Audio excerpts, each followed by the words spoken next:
Bueno, em, seminario Miradas al Paisaje. Este es el segundo seminario que organizamos desde el Centro de Estudios de la Escuela de Arquitectura de la Universidad del Paraíso. En esta oportunidad, la temática del seminario está asociado a la mirada de los pueblos originarios que habitan el territorio que hoy entendemos como territorio nacional.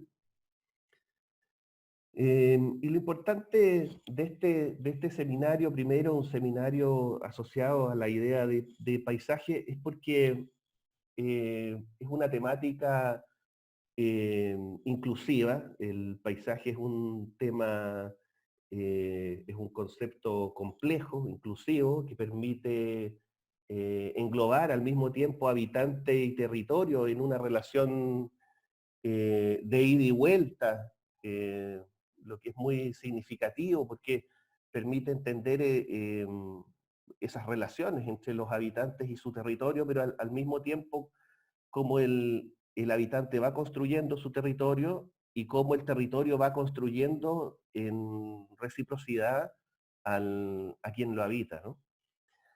En esta oportunidad, el tema cobra mayor relevancia por, porque se trata de levantar una forma de ver que ha sido de alguna manera invisibilizada, eh, velada de alguna manera, ¿no? Por otra forma de mirar, de algún modo más hegemónica, ¿no? Y todo parte con la idea de la idea de paisaje. La idea de paisaje eh, es una idea que nos permite reflexionar y que nos permite reflexionar hacia atrás y hacia adelante en la historia. Nos permite remirarnos y nos permite remirar el territorio.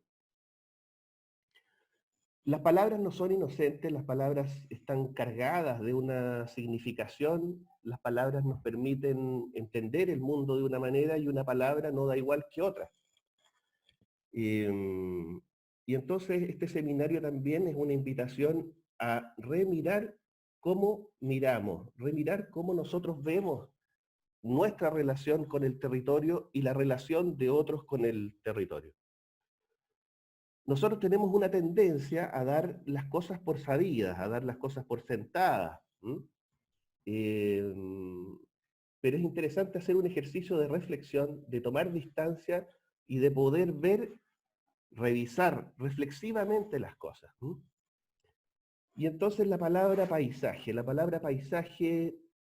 uno podría creerse que la palabra paisaje siempre ha existido y que ha sido transversal para las diversas culturas, y no es así. La palabra paisaje tiene fecha de nacimiento, y es distinto en una cultura que en otra.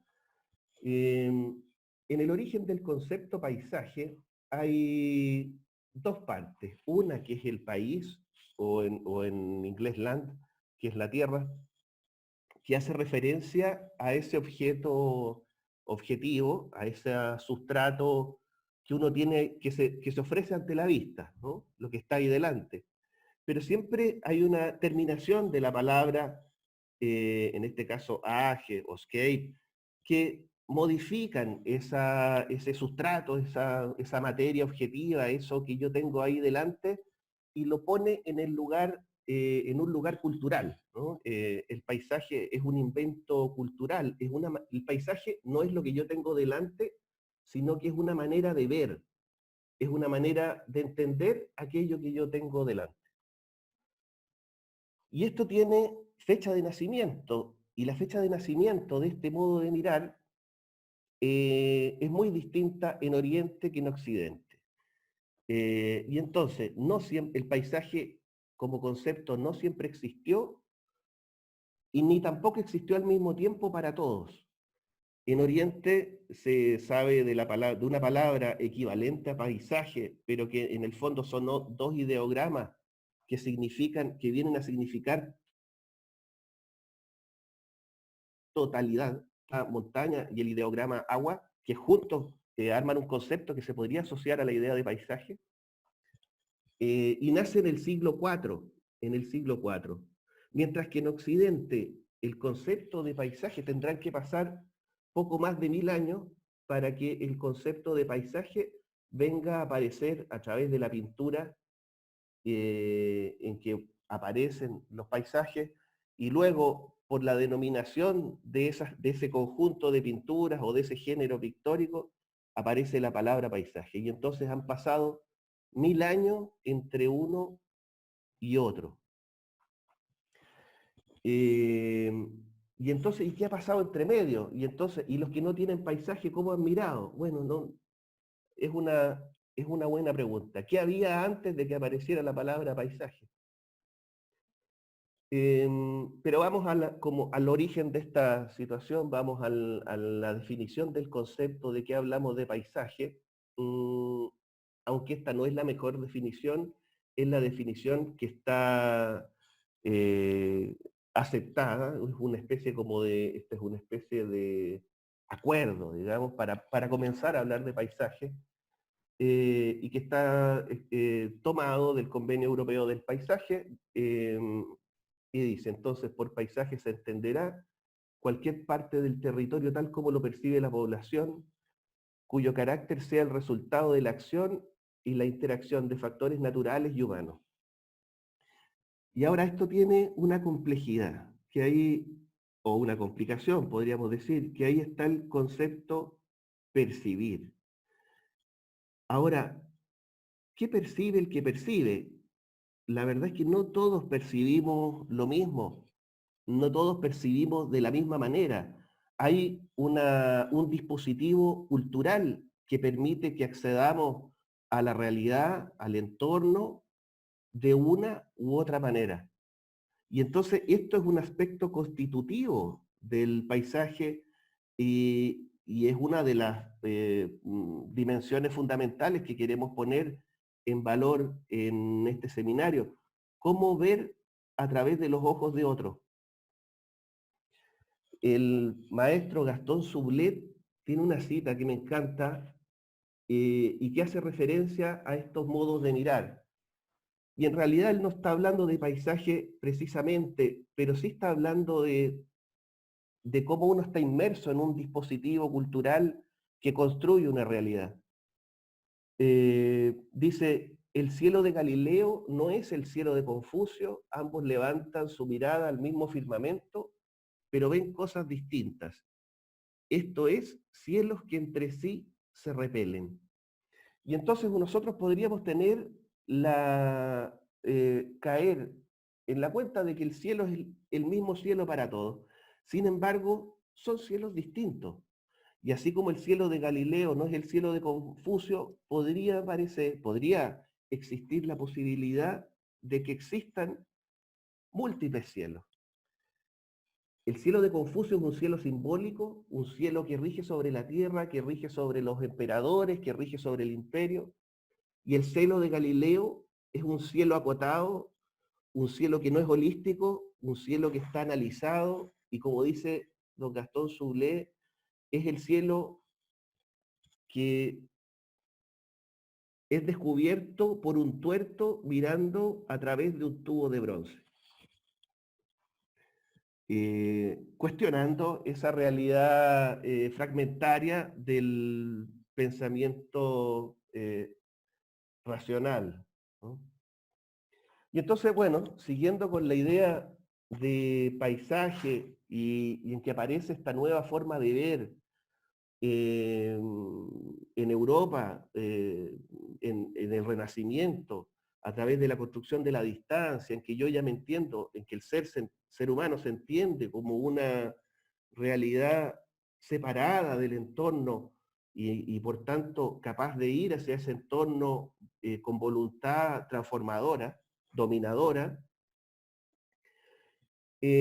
surge la pregunta, ¿y entonces qué hay entre medio? ¿Qué hay en estas culturas que antes no tenían la idea de paisaje, no tenían el concepto? Y entonces surge una duda, un problema que tratar, ¿no? Y hay un geógrafo francés, Agustín Berg, que plantea una salida. Y entonces lo que plantea es que no solo que no es que no haya paisajes, sino que hay un pensamiento paisajero. Un pensamiento paisajero que es una realidad que involucra al habitante y al entorno, pero que no siempre se da de la misma manera. Y entonces no es necesario que las culturas tengan poesía, el concepto, trabajo pictórico o trabajo sobre el ambiente, que es lo que determinaba que una cultura tenga el concepto de paisaje, sino que lo que hay es una manera de entrar en relación con ese medio. Y entonces acuña el concepto de cosmofanía, que está armado a través de dos ideas, la idea de cosmos o de mundo y la idea de Fainein, que es aparición. Fainein es la raíz también de la palabra fantasma o de la palabra fenómeno, ¿cierto? Es lo que aparece. Y entonces, en la idea de cosmofanía, engloba la manera como a cada cual se le aparece el mundo. Y esto es súper bonito, ¿no? Porque es como el mundo aparece a través de una puerta que el habitante abre para que ese mundo entre. Y esa puerta es un dispositivo, puede ser de una manera o puede ser de otra. Y resulta que la disposición hacia el entorno también puede tener yo no diría vicios, sino que unas características que son naturales, ¿no? Que son naturales y que Gifu Tuan señala en su texto Topofilia. Una es el egocentrismo. El egocentrismo. ¿A qué se refiere con el egocentrismo? No se refiere como un asunto como de situación individual en términos como de vanidad, sino como una situación natural. El ser humano tiende a ver el mundo desde donde está parado, tiende a ver el mundo como una realidad individual desde uno y su propia circunstancia, lo cual es muy normal.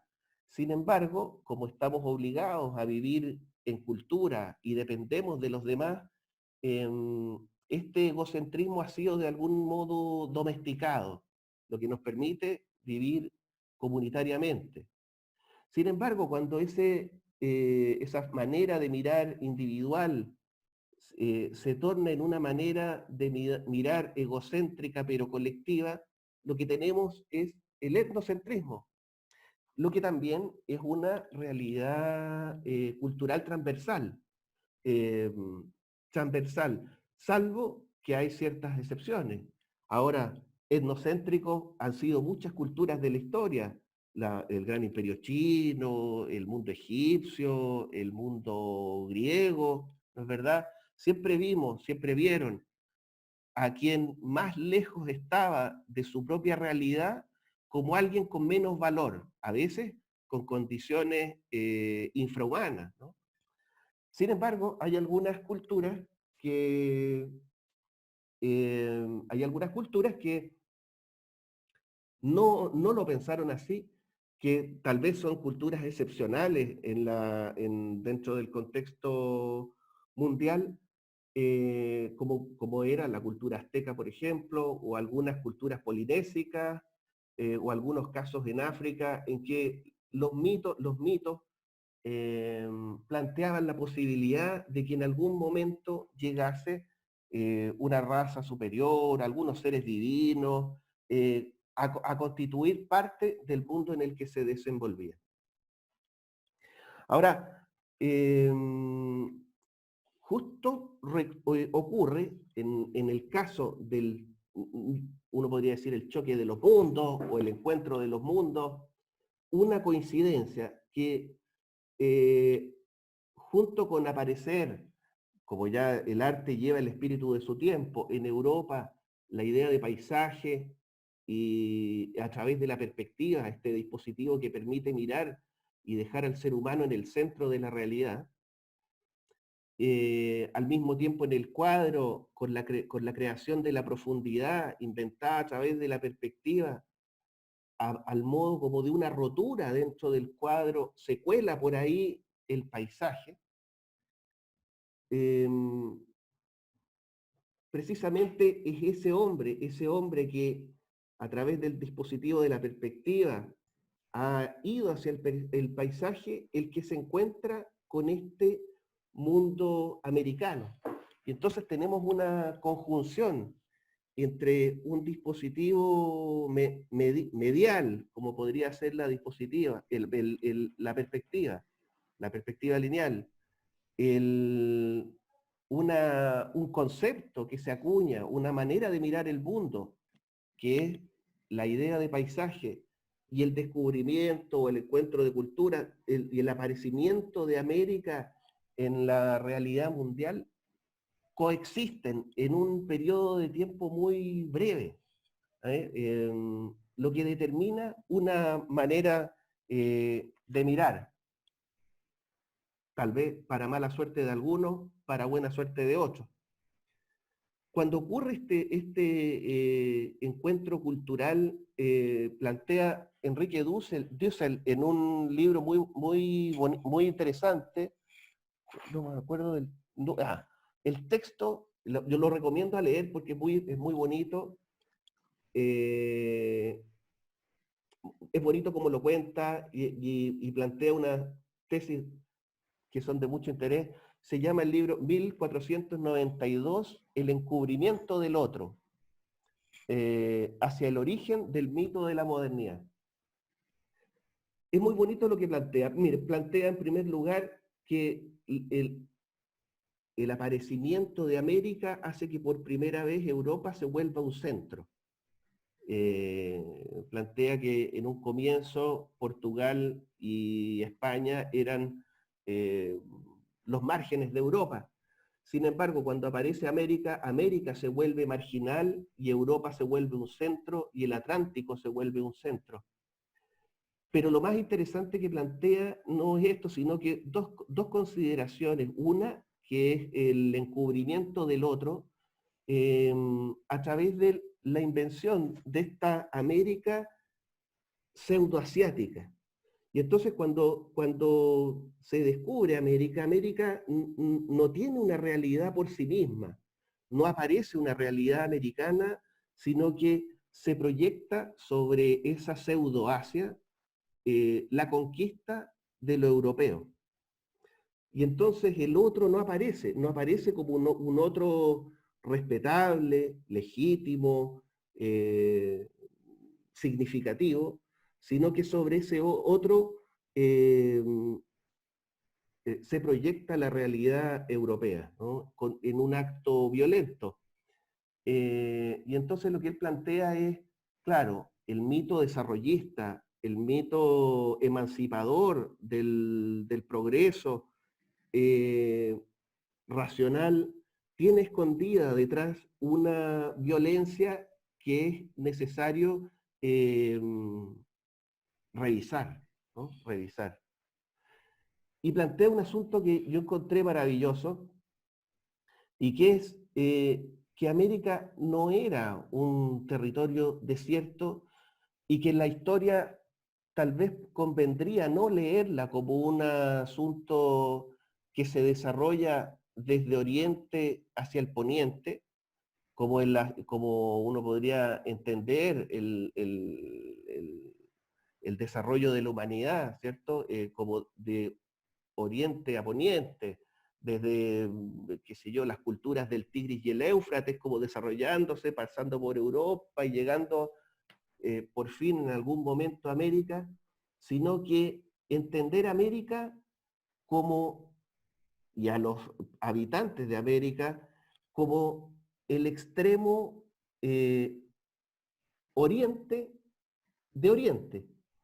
Porque finalmente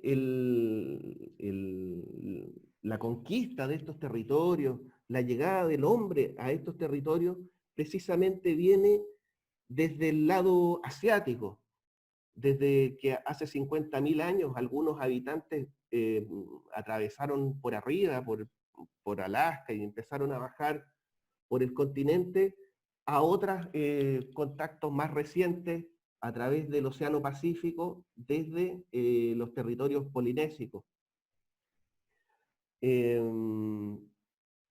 Con otra realidad, con una realidad simbólica distinta, con un entendimiento de su territorio distinto, eh, y bueno, plantea que existen muchas coincidencias que uno pudiera ver, probablemente son las que vamos a entender luego de las ponencias de nuestros invitados, eh, que comparten muchas de estas culturas y que no están emparentadas, por supuesto, con la otra realidad conquistadora europea, ¿no? Como ejemplo, la palabra toki la comparten algunas de las culturas polinésicas, eh, significaba hacha de guerra, pero también tenía significados como gobernar, eh, y la palabra toki también tiene un significado parecido en la cultura mapuche y permitió una organización que permitió dar resistencia a esta otra ocupación. Y entonces, ¿qué es lo que finalmente queremos plantear en este seminario? Eh, Veamos la realidad, entendamos que la realidad no es una realidad fija, no es una realidad estable, sino que es un asunto que puede reverse, que puede verse desde otras perspectivas. em, y entonces también lo plantea Soulet y en otro fragmento de una manera muy bonita, como el pensar racional de alguna manera aplastó un pensar distinto, un pensar simbólico y bueno, con una violencia que nosotros deberíamos reflexionar.